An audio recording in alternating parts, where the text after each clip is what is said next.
welcome you all to this training program. Now, great peoples have one thing in common, which is an absolute sense of mission. Likewise, the mission of our district is we build clubs and support and make sure that every club reaches excellence. Now, moving on, ability to learn is a skill, and the choice to learn and willingness to learn is a choice. And today's session is the amalgamation of all these things, which is transformed into 2 exciting days of session. And before we get into the session, I'd like to set the ground rules. So please make sure your videos are turned on during this meeting, because that's the maximum thing we can do at a time like this. And make sure your microphones are on mute. And in case if you have any questions, please leave it in the chat box. And let's start the session. And before we start any session or before we start any day, they say if we start it with a grateful heart, we will have a light illuminating within us. Just like that, to start today, we have our incoming district director, Toastmaster Satish Menon, to enlighten us. Toastmaster Satish Menon is the co-founder of the Third World Solutions Private Limited, which was started back in 1995 with just 5 individuals and now has around 600 plus resources. He has been a Toastmaster since 2013 and has risen up from club level, area, division, and district. He was the conference co-chair for Reverberation 2017 and the co-conference for the Aviation 2019. He was the club growth director into last year and is now the program quality director and the incoming division director. He also has a great interest in exploring new places and he loves to read new books on every topic. He is also a collector of miniature aeroplanes. And it is my great pleasure to introduce Toastmaster Satish Menon to the stage. Please enlighten us, sir. Thank you, Toastmaster Ifafra. A very good morning to all of you who are present here for our District Officers Training Program, Toastmasters Year 2021-22. This is the first step, part of an exciting, enriching, and learning journey for the year ahead. For some of you here, this would have been a repeat, because in your earlier roles, you would have gone through the DOTPs multiple times. I myself, this is my 5th time that I'm attending a DOTP. So some of you might say, what is so great in this, right? Let's go through the motion. For that, I can only say, to give you an example. One of my neighbors, he's a decorated Air Force veteran. He used to fly transport aircraft for Indian Air Force for almost 20 years. He retired from the Air Force. Now he's a captain in Indigo. So altogether, he would have spent almost like 30 years of his life flying aircraft day in and day out. But whatever be his experience, every year for 1 week, he has to go and attend a simulator training. So I asked him, is there any need for you to go and attend this training every year? You've flown multiple aircraft, multiple locations. You would have encountered all the troubles that can happen. He says, whatever be my experience, wherever I have flown, it doesn't matter.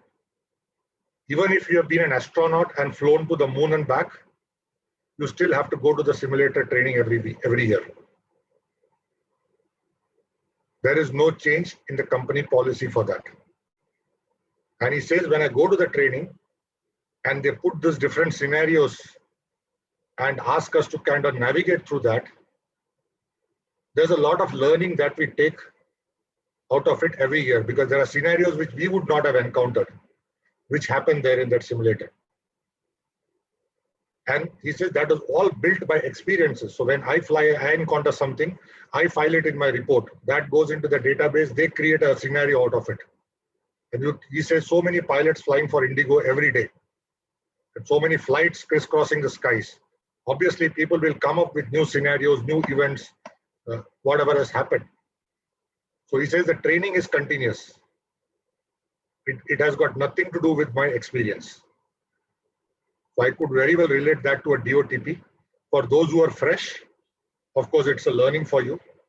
For those of us who have been here before, it's a forum for sharing experiences and learning something new. So let's look at it from that perspective. Now, if you see Toastmasters, all of us know that we have the 4 golden rules of respect, integrity, service, excellence. And people try to live up to that. A lot of us speak about that also. But how many of us have really implemented that or seen that in action? I was fortunate enough to see it when I started my career. And that has left a deep impression on me to do whatever I have done from the time I started my career to where I am today. And why I'm telling these examples, because when you see these examples getting implemented, and the people who live and breathe these examples, they could be CEOs or they could be ordinary people. At the beginning of my career, when I started working for Hindustan Unilever on a project, so those of you who are familiar with Hindustan Unilever know that they have the reputation of creating the best managers in India. So when I was there in the early 90s, I was not an employee. I was doing an assignment there for 2 years. They had a chairman by the name of Dr. Ashok Ganguly. He was a brilliant scientist, and he was one of the first Indians to go on to the Unilever board globally. Now, Ashok Ganguly was a very unassuming person. If he walked by you also, you will not even know that he was the chairman, because he had no airs about himself. He used to be very casually dressed. In fact, the story was that he used to buy shirts from Fashion Street in Mumbai. So those of you who don't know Fashion Street, it is between Churchgate and Victoria Terminus, or CST in Mumbai. It's a complete street that sells shirts and trousers and all of that. Okay? So the legend was that he used to buy it from there, and he used to drive an ordinary ambassador and come to work. Not like your today's CEOs who will come in swanky cars and they expect the elevator to stop for them and only they will get into the elevator. He had no airs about himself. So one Saturday, he walked into the office, and Saturday is on holiday, but people generally work if they have some work to catch up. And he got into the elevator, and with him, one waiter from a restaurant nearby, he also got in with some food. And they were going up the elevator, and this waiter did not know that this person was the chairman of Hindustan Lever. So he started ranting out saying, look at these people, they order food. And when I go and deliver the food, the guy who ordered the food is not there. Okay, then they will tell me to come later. And when I come later, the food is finished, but the money is not there. And I go back and my boss deducts that from my salary. So Dr. Ganguly was listening to all this, and he asked him, how often does this happen? He says, sir, it happens every Saturday. These guys will order food. When I take the food there, some guys will pay, some guys will say, this is not what I ordered. Some guys will not be there. Then I have to come back a second time. When I come back the second time, the person is not there. So Ashok Ganguly heard all of this. He didn't say anything. Monday morning, he called the HR head and said, please issue a communication out saying that on weekends, no outside food will be allowed inside the company. Everybody should go and eat outside. So that created a big furore. Everybody said, how can you do that? I mean, we come to work on Saturdays. How can you tell us to kind of go out and have? We are trying to finish our work, so we are getting food here to maximize time and all that. He said, it's not the question of denying you your food. It's not a question of even saying that you should starve on Saturdays.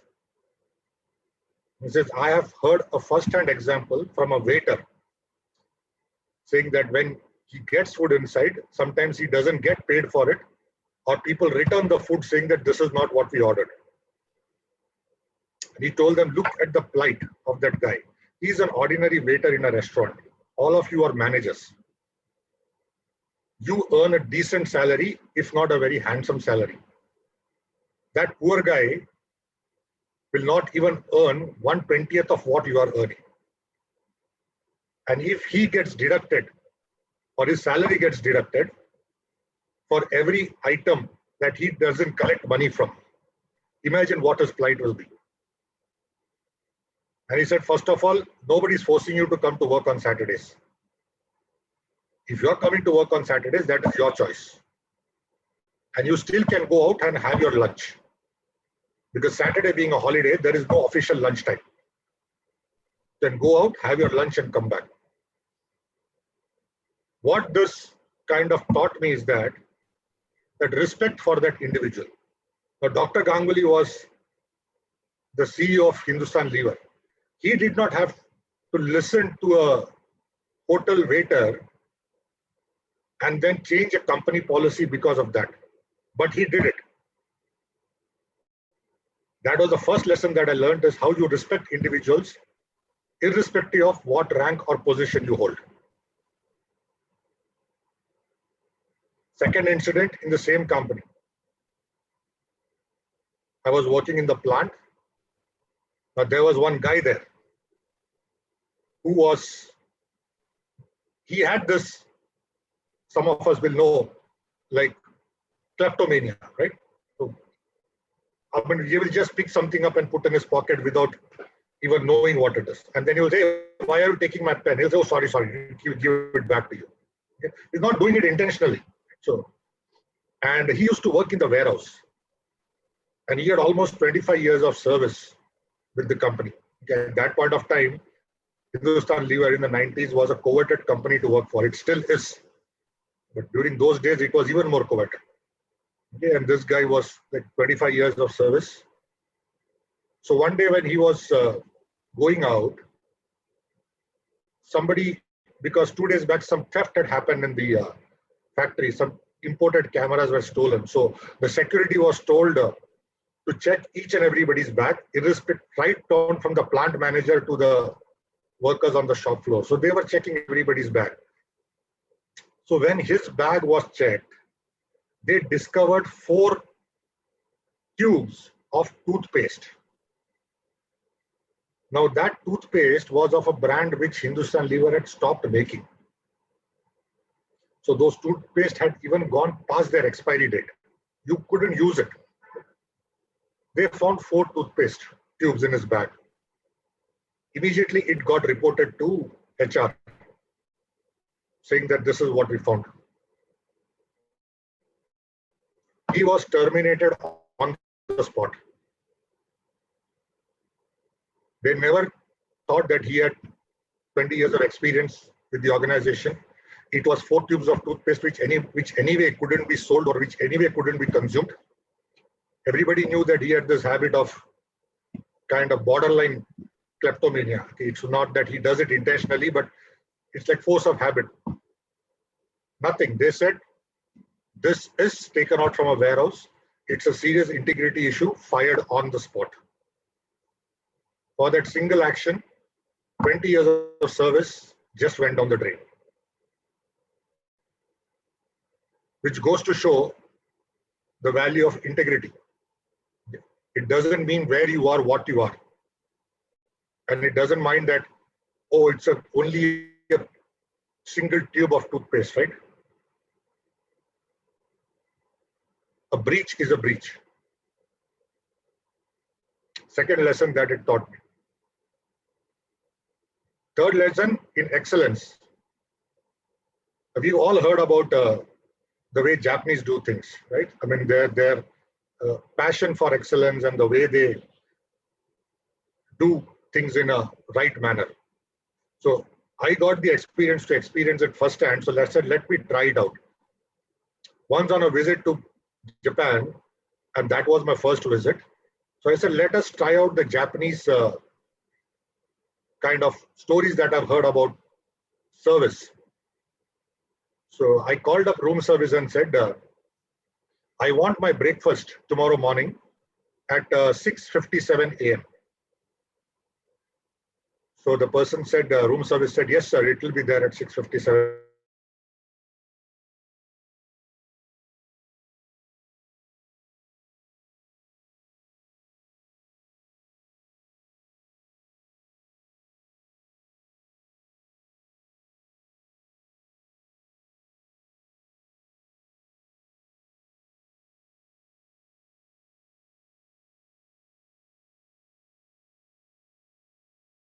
waiter was standing there with the breakfast. To saying 6:57 can also mean 6:45. The customer said 6:57, we will be there at 6:57. It's a culture, right? When we say in Toastmasters, meeting starts on time, ends on time. Some people take it as a given, right? Some say it doesn't matter. Not for the Japanese. The fourth lesson in excellence also came from there. It was a combination of service and excellence. One day I ordered breakfast, but I was getting late to leave because the others were waiting for me to go to the plant. So I just couldn't finish my breakfast. I couldn't even start it. So I just kept it on the table and I went, hoping that they would clear it out. When I came back in the evening, the breakfast was not taken away. It was still there. The only difference was they had reheated it. They had packed it properly. They had kept it in the room with a note saying, we found out in the morning that you could not have your breakfast. We have reheated it and we have kind of recooked some of the items and we've kept it here. If you choose to have it, you can have it. Else you can just discard it. The choice is yours. Thank you, hotel management. Imagine that happening some other place. That shows that the value for excellence. Why I'm saying all this is, these are things that you see in everyday life. And this is what even Toastmasters teaches all of us to do. And for implementation of this, we don't need to take a handbook and go around and implement. We can do that in each of the people that we interact in Toastmasters, outside of Toastmasters. And when you start doing it, that is when things change for the better. There's the same story in with respect to Toyota, and this was told to me by a guy in Ford who earlier used to work for Toyota. He says in Toyota, when they inspect the car on the line, if an ordinary worker also finds a fault in the car, a small fault in the car, he or she can stop the line. To stop the line, you have to just push one button, the line will stop. He says that can only happen in a Japanese company. It cannot happen in an American or European company. Because stopping the line is not a simple thing. Okay, there's a cascading effect that happens all through. He says it will never happen in an American company or a European company or an Indian company because their numbers will matter. They will look at the numbers. For the Japanese, numbers is a byproduct of excellence. Which is why if you look today, Toyota is the most revered company in the world, right? Everybody uses Toyota, so much so that if you watch videos, even in war zones, they use Toyota pickups. I don't know how these terrorists managed to get it, but that's the simple thing. Nobody uses any other thing, right? All the pickups that you see will be Toyotas. The largest selling cars in the world in any segment will be a Toyota. The reason is only excellence. And those who have driven Toyota cars will vouch for that. Why we are telling all this in a Toastmasters concept is, this is all that every organization and individual wants to aspire for. All of us want to do it. All of us can do it. And we don't have to read any books to do it. We only have to look around examples that happened along with us and see how it affected us. You will automatically realize the difference of making something better. Today, if we look at our district, I mean, this is a new district. Last year we were formed. So this effectively June 30th, we will be or July 1st, we will be celebrating our first birthday as District 120. When you look at our district, we have not done all that bad. Because as the existing trio, when we started out to lay the mission, one thing we were very clear, we will not blindly run after numbers because we are not a corporate organization. None of us here are getting paid hefty bonuses to achieve targets or meet numbers. None of us get promotions or overseas vacation or anything if we meet numbers. So there is no need to kind of sweat around for numbers. Even TI says that they expect only net 8% growth. TI doesn't tell you to go and add 100 clubs in a year in your district. They only say net 8% growth. And why we decided that we should not run after numbers is because members should experience the fun and learning experience of Toastmasters. You should not be running on a treadmill where you have no control on whether the speed is going to increase or the speed is going to decrease. And there is no point in calling up clubs to talk only about renewals or only about adding new members. That sounds more like a bill collector coming to you, right? Or some of us get calls from this credit card company saying, sir, your bill is due, you have not paid it. Will you be paying the minimum or will you be paying the full amount? Will you be paying through credit card, RTGS, or will you be doing something else, right? We don't want to get into that. And all of us know how we hate those calls, right? When you get it from these companies, asking you for your EMI or asking you for your credit card details, right?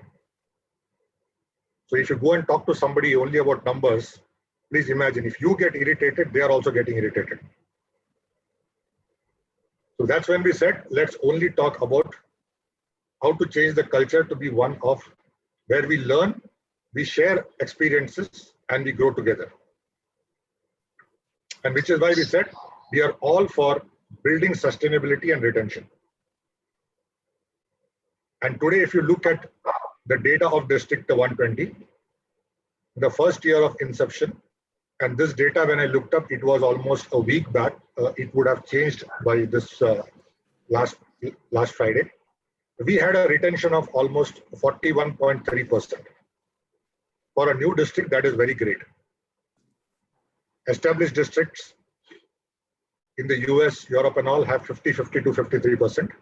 For a new district like us to have something like 41, 42%, giving the demography of the district, because we have a combination of student clubs, corporate clubs, community clubs, it is quite a good number.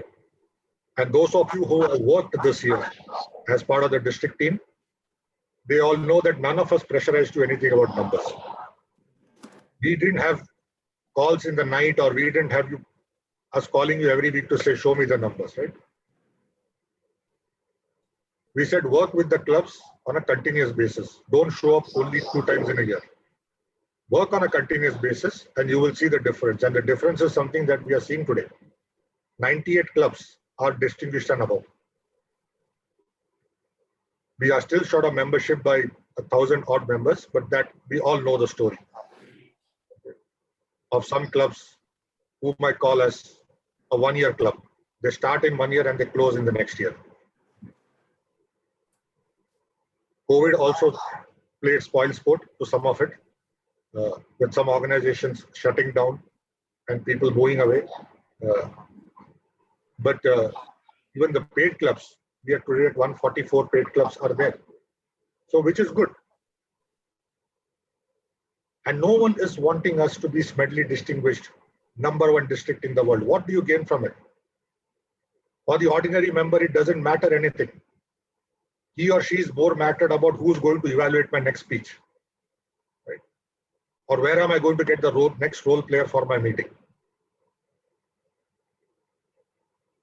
So to run after something which doesn't cater towards inclusive growth is not a target at all. And if you look up the dashboard of District Toastmasters International, go and look up and see how many clubs are distinguished and above. Are distinguished and above. Be handful. And where the organization started, that is in the US. And today also Toastmasters International has the maximum number of clubs in the US. Go look up the dashboard for all the districts in the US. Not a single one will be distinguished. But if you go look up the retention percentages, each of them will be 50% or more. What does that tell you? It's not a target-driven organization, right? It's only in some parts of the world where people think, oh, we have to do this, we have to do this. For what? You can go and add 100 clubs. Will you be able to sustain those 100 clubs in the next year? If you think answer is no, then you should not be adding it. Unlike a corporate organization, all of us are in these roles only for 1 year. Many of us choose not to continue after that 1 year. And all of you, when you look around, you can see when I joined Toastmasters in 2013 and when we are in 2021 right now, more than 90% of the people who were there in the year 2013 are not members of Toastmasters in 2021. So if you are building something, ensure that you are there to take care of the legacy, or at least bring it in such a shape that somebody else can take over and run it. Which is where we talk about sustainability. 8% growth, net growth is nothing. For a club, you just need to add 2 more members to the existing base. It's that simple. That's what Toastmasters tells you. If you want an area to become distinguished and above, President's distinguished, add 1 more club. In all those things, what is the underlying message? Retain existing members. Because only when members stay with the system, will you get good guidance, will good quality club meetings happen. It is only then that the next generation of leaders will come up. I can't be crowned a leader overnight. I have to work for it. I have to learn. I have to be first led by somebody. Only then can I become a leader. The only way people become leaders overnight are in family-driven organizations where you get coronated. You are not appointed. You don't come through the process, right? You either get appointed or you're coronated. So you get crowned the next leader. Not here. Here you have to come through the ranks. And any great organization you see, the people who are there, they have all, at some point of time, they have all worked under somebody. It's only after that they have come to where they are today. That is the culture that we want to bring in. It's not about just opening up an Excel sheet and sitting there and saying, okay, here you're 20, now you add 4, there you add 5. Okay, so and so go and take dual membership there, triple membership here. Okay. Exit from one club and come and join this club because I'm starting a new club. That's not a healthy culture.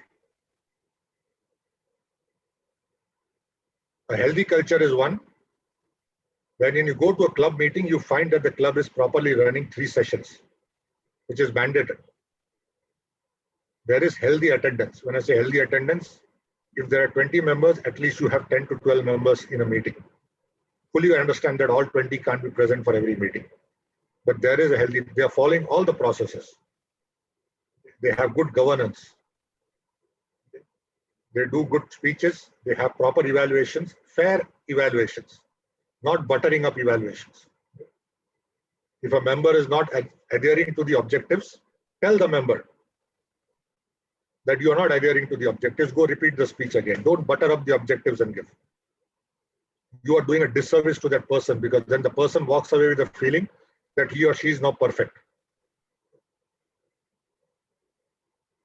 So that is what a quality club meeting is. And when you do quality club meetings or we do quality club meetings, that will automatically reflect in the way the clubs function, which will reflect on the area, which will reflect on the division, which will reflect on the district. It's that simple. 1 hour in a week is what we need to do. Everybody who's here, all of us who are here for that matter, and all our members who are here, everybody is joined here for a specific purpose. And some of us have spent 30 years in this organization, some 20, some 10, some 5, some 4. If you look at the time that you have spent here, and every year you have paid that subscription amount, and you are still continuing because you are getting something out of it. Right? Otherwise, you wouldn't be here. In today's world, we are spoiled for choices. So if this is not giving you value, you would have gone somewhere else. But the point that you are still continuing here means that the organization is giving you some value. And that is the value that we need to show to the members, so that they improve and learn from it. And this is a learning organization. So it's a learning organization. We all know that there is no end to learning. So if there is no end to learning, the only way that I can improve myself is to better myself in everything that I do. And what better forum than the club to go and do it every week? If I have the inclination and the time, I can offer my services and experiences beyond the club. Area, division, district, which is why some of you are here today. All of you signed up as for a division director, area director, extended team roles. That's because you feel that you need to do something for the district. And by doing that, you yourself are learning and improving. None of us here came for the badge. Because the badge by itself doesn't have any value. If I show the badge, no one is going to give me VIP access to the security line in an airport, right? By showing that I am the district director of District 120. You're not going to get VIP access. So the badge by itself has got no meaning. After 1 year, it is invalid anyway. But all of us are here because we feel that if by contributing, we can learn. By contributing, we can help the other person improve. And by contributing, we can make the district a better place. I presume I've answered for every one of you. Because I think that's the reason why all of us are here. And if we do that, the district will automatically become what it has to be, a sustainable district, a district where everybody loves to learn, enjoy, and share experiences. As we move into the next year, I'm stating this very clearly. I don't want District 120 to be the #1 district in the world. That should not be the goal. The goal should be a sustainable district. When I say sustainable district, at the end of the year, if all the clubs that we inherit as on July 1st, if all the clubs are still there as active clubs, all of us would have done a stupendous job. Let me tell you that. It's as simple as that. Whatever you have inherited as part of your division area, if all those clubs continue to be active clubs, or some if they are inactive, if you make them active, we would have done a great job. Obviously, some of us will go and add new clubs also. Fair enough. We have to do that. Toastmasters says net 8% growth. Let's stick to the rule book. We'll do 8% growth. If you do more than that, nobody's stopping you. Nobody stops you if you go and do more than 8%. But don't set a target to say, I want to become the #1 district in the world. And for those of you who are unaware, there is no title in Toastmasters which says #1 district in the world. Please get that very clear. Go open any Toastmasters book and see there is nothing that says you are the #1 district in the world. People make it up by looking at the data. Even when you go to the Toastmasters World Convention, when they call districts and honor districts who are Smedley, President's Distinguished, Select Distinguished, Distinguished, they call you based on, because if two districts are neck to neck, they will call the district who had 2 members extra to come and collect the trophy in the first place. So people automatically assume I went first, so I am #1. And those who have seen the World Convention in person will know when they call you on stage, they give you the trophy, they take a photograph, and then they tell you to move. The entire ceremony for your district takes less than a minute. By the time you are collecting your trophy and taking the photo, 2 other districts are lining up on stage.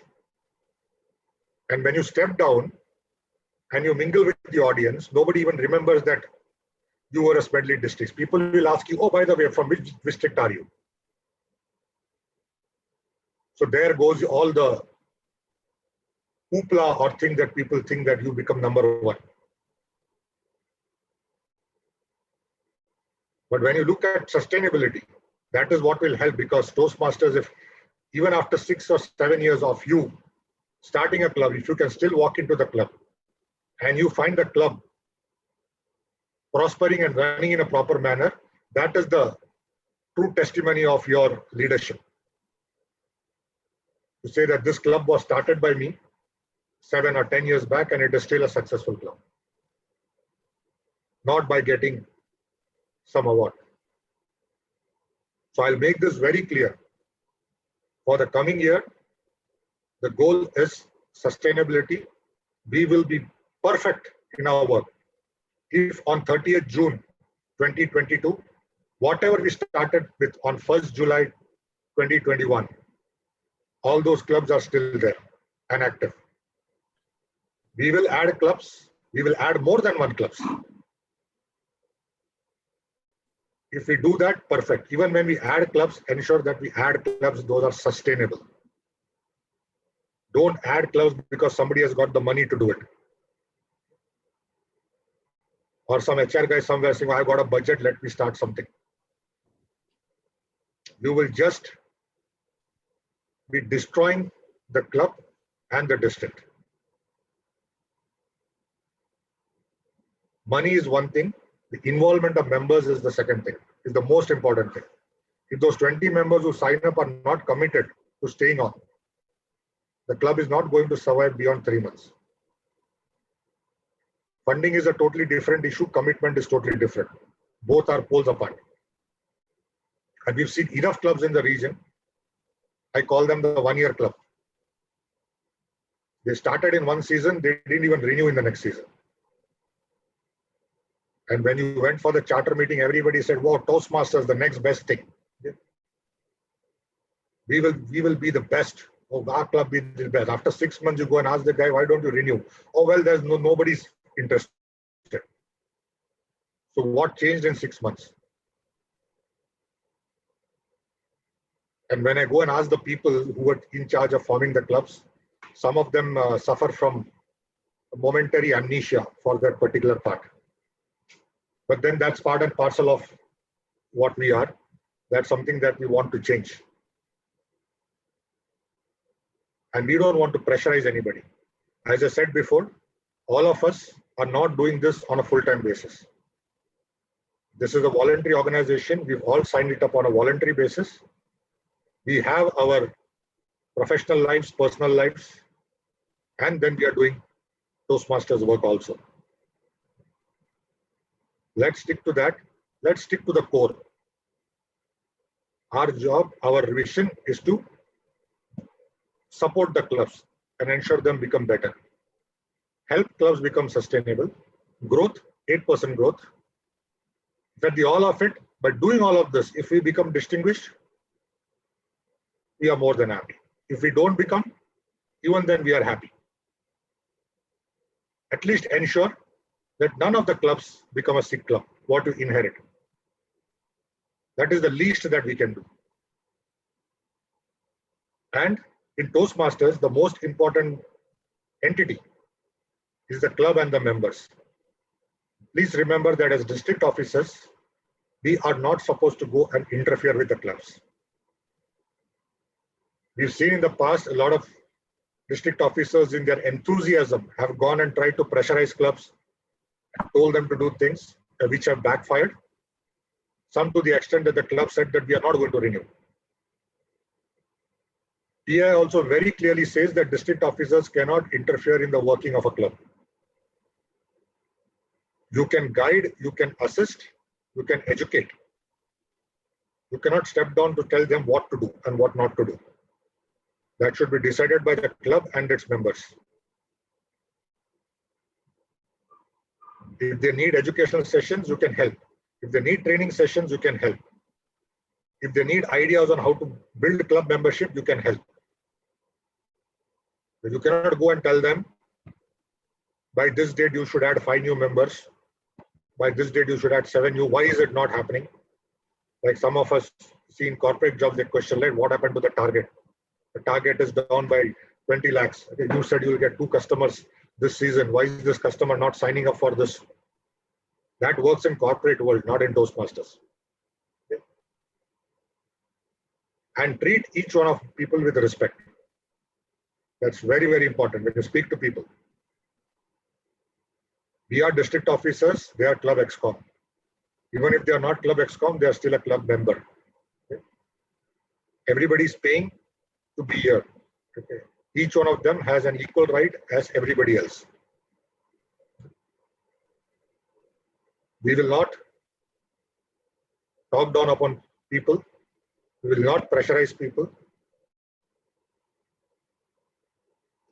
We will not let them down in a common forum. Let's be very clear. And all of us are here to do our jobs in Toastmasters. We signing up, the role is voluntary, the responsibility is not. And at any point of time we feel there is pressure and we are not able to do it, there is provision to step down. Because at the end of the day, if I'm not able to devote much time for this, I should be willing to step down right then and there.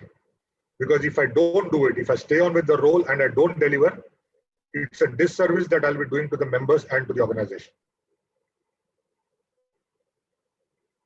Which is why I said, let's keep it very, very simple. Enable your members, train your members, ensure that we end the year with all active clubs and minimum 8% growth. But don't jump on the treadmill and start running a marathon. Because end of the year on 30th of June 2022, all of us will need to hand this over to somebody else. And when we are handing it over, let's ensure that we hand over something which is sustainable for the incoming team. Let's not hand over something which they find it difficult to run with. Because whatever we do, all of us are going to be here, I assume, most of us, even after our terms are over. So they will still come back to you. And at that point of time, you all should be able to support. So which is why I said, when you start something, ensure that you are there to support and sustain it over a period of time. Even in a corporate world, if I kind of bring in a customer, tomorrow I move to some other area, I'm still in a way responsible for that customer because I'm the one who got the deal. I'm the one who sold the customer something. Right? So I'm responsible for whatever I did. I can't just walk away saying that I've moved out from that division and it doesn't bother me now. So always keep that in mind. And when we do that, we'll find that the journey is much more enjoyable. The journey is much more smooth and the journey is much more successful. And as district officers, this is the first step that we are doing today. Let's ourselves be aware of all the rules and guidelines which govern Toastmasters International. Because if we are aware of the rules, we will be in a better position to guide the district in a better manner. I've seen that sometimes because of ignorance also people go and do a lot of things. So let's be first aware before we can guide. And I leave you with a famous quote by Mahatma Gandhi. Right? It talks about the customer and it says the customer is the most important person on your premises. When he or she comes to you, they are coming to you because they need something. Okay? And you are the one who are supposed to kind of service them. They are not the ones who are supposed to kind of help you. This is a volunteer organization. And let's all keep that in mind as we go ahead.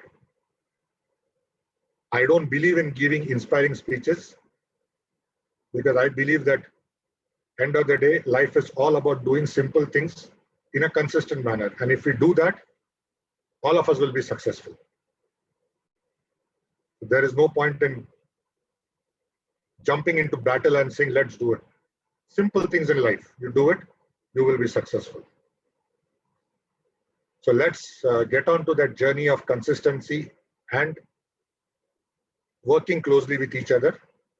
And hopefully this year, we will build on what we started in the previous year to make the district sustainable, happy, where every member enjoys the true value of the time and money that they have invested in Toastmasters. Thank you. All the very best and happy Toastmastering. Back to you, Toastmaster Ifafa. Thank you, Toastmaster Satish Menon. We are grateful for the time and effort you took to share your experience and thoughts with us. It was an eye-opening session for all of us, especially you spoke about the core values of Toastmasters. Thank you for that session, Toastmaster Satish Menon. Now, you may have the individual stars in your team, but if they aren't working together as a team, then the team wouldn't be more efficient. The way a club works together as a team defines its success. Now, to take us through this journey, we have our distinguished Toastmaster, Gayatri CG, to enlighten about this journey. Distinguished Toastmaster Gayatri CG is a software engineer by profession and a Toastmaster by passion. She is currently the project manager at DXC Technologies, and she is also pursuing her master's in artificial intelligence and machine learning. For the last 8 years, she has served a number of roles at club levels and as an area director, division director, and as a club growth director at district level. She's also the club mentor for 3 clubs and club sponsor for 2 clubs. And this list goes on and on. And it is my pleasure to welcome our distinguished Toastmaster, Gayatri CG, to the stage to give her insights.